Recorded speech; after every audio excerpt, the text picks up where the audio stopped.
La capitale Conakry et plusieurs villes de l'intérieur du pays ont été le théâtre de répression sanglante faisant 10 morts, selon le Front National pour la Défense de la Constitution, FNDC. La répression qui s'abat sur les protestataires ne laisse pas indifférent le vice-président du Front National pour le Développement, FND. Le numéro 2 du FND, formation politique que dirige l'ancien ministre Alhoussen Makanera, fustige l'attitude des forces de l'ordre et le silence du président de la République face à la situation qui prévaut dans le pays.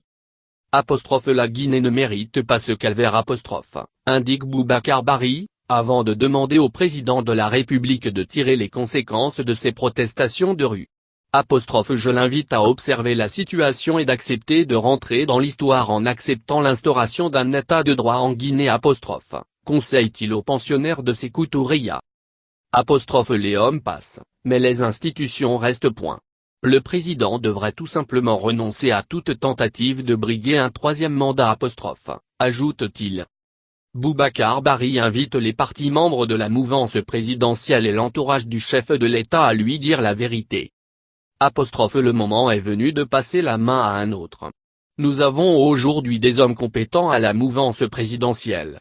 Le président Makanera, Dr Diané ou Kassori Fofana peut être l'un de nos candidats. Laisse-t-il entendre. Message à Cellou Dalein Diallo et Sidya Touré. Le vice-président du FND encourage le chef de file de l'opposition, Cellou Dalein Diallo, et le président de l'Union des forces républicaines, UFR, Sidya Touré, d'œuvrer pour la sauvegarde de la paix. Ils doivent comprendre que le pouvoir ne se gagne pas par la violence. Le pouvoir se mérite, c'est dans les urnes. Affirme-t-il, appelant la jeunesse à ne pas laisser manipuler par la classe politique.